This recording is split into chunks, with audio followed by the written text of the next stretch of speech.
Hello there, people. Welcome back to the Animatrix Footballer. I hope all of you are doing pretty well today. How are you?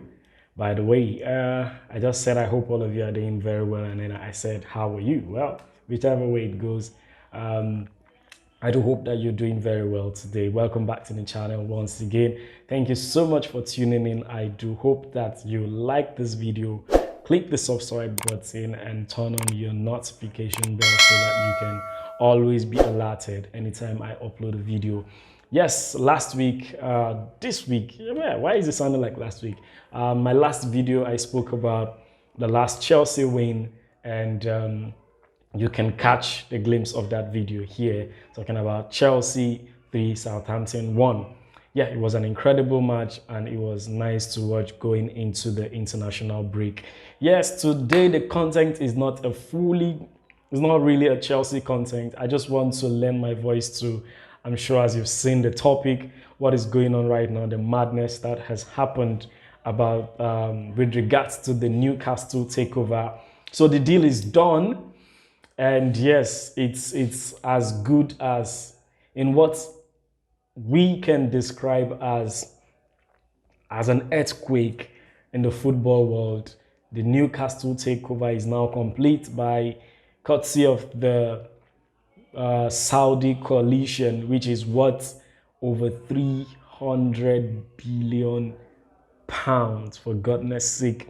The deal itself, the deal itself was worth 300 million pounds. But what Newcastle now has in the bank in terms of money that they have access to is a total worth of over 300 billion pounds. They just could wake up tomorrow morning and be like, Sunderland, Tottenham, Arsenal, we're buying all of you up. We want to play our away match at Tottenham Stadium. We want to play a Champions League match at the Emirates. We will play our other matches at the, they just buy everybody up and get all the stadiums for themselves, because man, the money that Newcastle Football Club now have access to is incredibly insane. And for everyone who is either a rival fan or Newcastle supporters, of course, the Newcastle fans are balling right now. They are head over heels, just celebrating, jubilating, and marking what is a remarkable transition for Newcastle in their history, shifting away from the previous owner to the oil money. So literally, Newcastle has now joined the oil boys. They have now joined the oil money club. Yeah, they have now, they have oil. There's oil that is rubbing everywhere for Newcastle FC. Good news for them. Good news for them. Mixed feelings.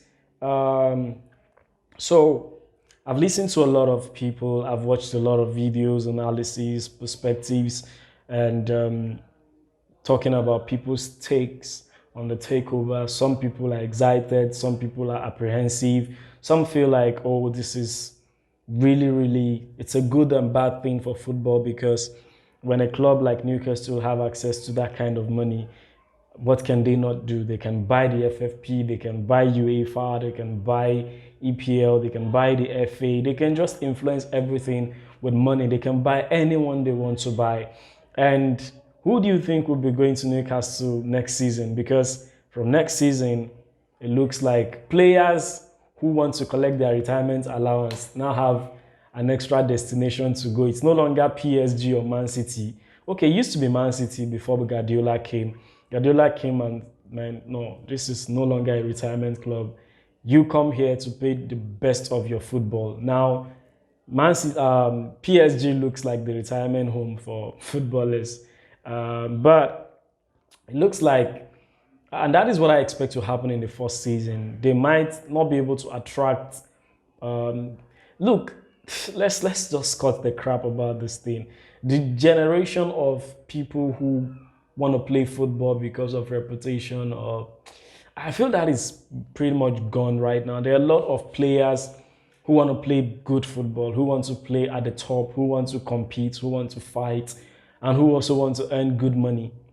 Yeah, and there will be surprising moves this summer. There will be surprising moves. There should. What I would advise is this, yeah. Don't pick any name and say, oh, this person would not go. Because right now, footballers have come to the place where they want to play well and also earn well. Yeah, so I am not taking any name and saying, hey, this person is not going to go to Newcastle. I am not. I'm not. You could be surprised that Eden Hazard will sign for Newcastle. You never can tell. Anybody can go there. Anybody can. I'm serious. I mean it. So we're going to see a lot of heads rolling, people moving, mass migration to Newcastle, because right now that's where the money is, and anything can happen, honestly. Anything can happen. But talking about how soon Newcastle will break into the top and all of that, they have said it's a 5 to 10 year project. They're going to be winning the EPL in 5 to 10 years. So let's give them, say 5 to 6 years to break into the top 4 and become a real menace, challenging everybody. It's going to take like 5 to 6 years, for them to revamp their structure. Of course, they have the fans, they have the stadium. Newcastle fans are incredible, they are passionate. Going to St. James's Park is, for Chelsea fans, have actually been a nightmare. That's one fixture that I don't look forward to as a Chelsea fan. I have never looked forward to Chelsea, Newcastle. Same with this other club. Is it Blackburn? No, not Blackburn now, but I'll remember later. I think Wigan Athletic. Yeah, Wigan Athletic. I never look forward to those fixtures because it doesn't matter if Newcastle has been losing. When Chelsea shows up or they show up at Stamford Bridge, they just have a resurrection from there, and it's incredible how they get it done. But then, congratulations, all Newcastle fans. Is it possible to see Eden Hazard at Newcastle? You never can tell. You never can tell. Will Ronaldo sign for Newcastle? It's possible. Will Lionel Messi move to Newcastle? What if he does? Will Erling Haaland go to Newcastle? What if he does? People? What if he does? Yeah, what if Mbappe suddenly says he's not going to Real Madrid again and now wants to go to Newcastle? What if it happens? You never can tell. Let's not rule out any of these possibilities because money, it's all sunny in a rich man's house. My brothers and sisters, money speaks, man. Money speaks in football right now. And Yunus did mention something with this move, and he was saying that something like this amount of money could spark a lot of earthquake that would probably bring back the whole Super League conversation.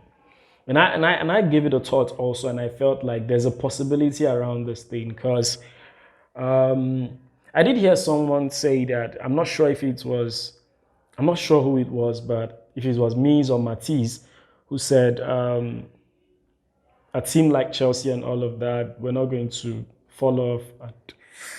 Well, we never can tell.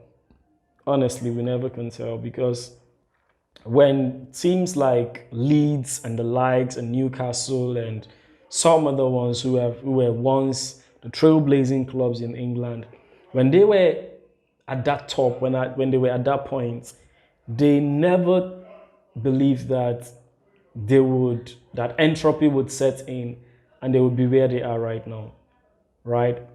And sometimes it's just a combination of bad decisions, right? I do know that, yeah, Chelsea is well managed. Abramovich, Roman is doing a good job. Marina is doing a good job. Peter Cech is doing a good job. The guys there are doing a good job. But what if they become complacent? What if they just feel like, God, we're doing good. We can afford not to do this. God forbid. So far, so good. That hasn't been the case at Chelsea. But what if it happens? So let's not rule it out. Because nobody wants to just come and play for fun. Everybody wants to win now. Chelsea done it. Man City have done it.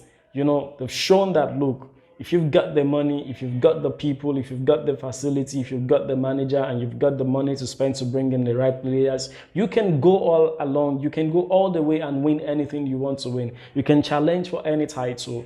Just have the money in the bank, right? Don't be stupid like Barcelona, but have the money in the bank, do the right thing, get the right manager, sign the best players, and you would win anything. That's what they've shown. That's what Chelsea have done it. Manchester City have done it. Can Newcastle do it? We never can tell. They just might, and they probably will. And I think they will, right? And that's the beat I want to cover today. I just wanted to lend my voice to this conversation and ask you the question. Who do you think will be going to Newcastle in the summer? Is it possible that Erling Haaland will be going to Newcastle in the summer? Let me hear your voice. Let me hear your thoughts and your opinions in the comment section, please. Tell me what you think about the possibility of maybe Messi or Leon or even Ronaldo or Eden Hazard or Erling Haaland. Which superstar do you think will be the first to cross the turf to St. James's Park this summer? Yeah, moving away from that, tomorrow is Saturday, the 9th of October 2021. And what that means is that the third fight between Tyson Fury and Deontay Wilder will be happening live tomorrow at Las Vegas. That's where the match is happening. The fight is happening. This is one fight that I was initially kind of, kind of very interested in. I was following it at some point, but at some point I just fell off the train and I got disinterested. And right now, I haven't invested so much energy and time following either fighters. I've seen their match week, their fight week, all of that, weighing in, blah, blah, blah, whatever, the normal routines you do before a fight. What do I think would happen tomorrow? Has Deontay Wilder learned his lessons? I don't know. Tomorrow we'll find out. Is there a possibility of an upset with Deontay Wilder losing? There's a slim chance. There's a slim chance. One thing with Deontay Wilder is, with Tyson Fury, is Tyson Fury can take a punch. He can take a huge punch rather. We saw him take a punch from Deontay Wilder, fell down, landed on the canvas, picked himself right back up, and the fight continued. We're talking about the first one. The second fight, he completely dominated. I saw that fight live. I felt bad for Deontay Wilder. I felt it wasn't a fight, it was a humiliation, it was a disgrace, it was a beating. He took a beating. And what I'm hoping to see tomorrow, because I cannot tell you who will win or who will lose. The odds are in favor of Tyson Fury. Because he's a better boxer. He's a boxing genius. He's incredibly good. He's fast. He's smart. He's a very dangerous person. But there's a possibility of an upset, which will all depend on whether Deontay Wilder have learned his lesson and used the time he's had to improve where he needed to improve. But what do I think will happen? I feel there's a possibility of an upset. But all of that would depend on whether Deontay Wilder has learned his lessons. Hopefully, this time around, I want Deontay Wilder to win. If he lost, I won't feel bad, but I want him to redeem himself. I know he's been. I wanted to use a word that would get me in trouble. I know he's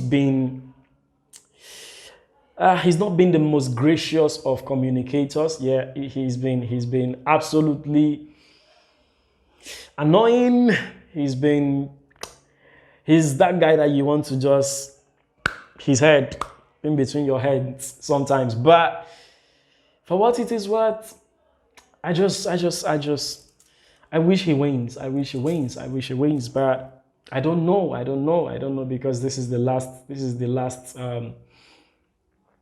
This for him is the last lap, talking about this particular race. So let's hope that he's able to to fight and get a win. But even if he doesn't win, I would want a situation where he is at least able to save his image, you know, redeem himself and put up a good fight. Yeah. So here is what I would want to see. Tyson Fury wins, no problem.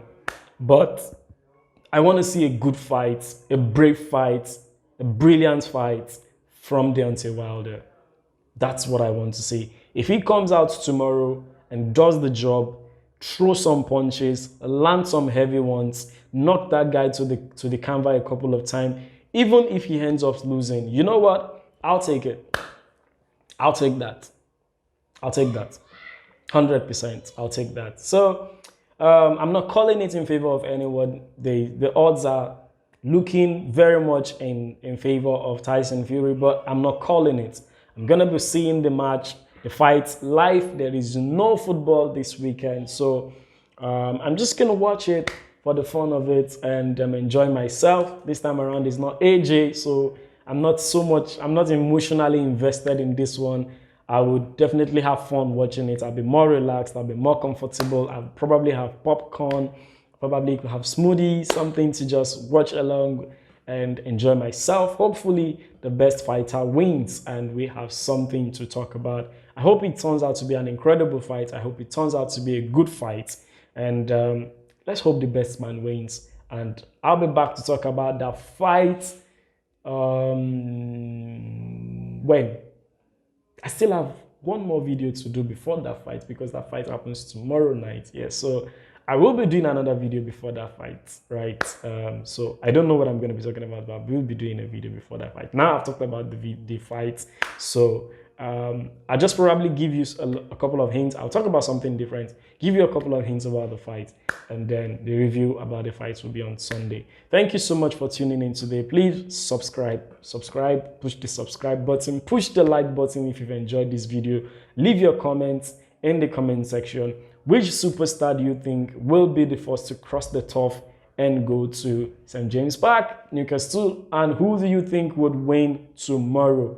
The fight between Deontay Wilder and Tyson Fury. Leave your thoughts in the comment section. It's been good having you around. Thank you so much for sticking around and watching the video till this point. I'll see you around. Bye-bye for now.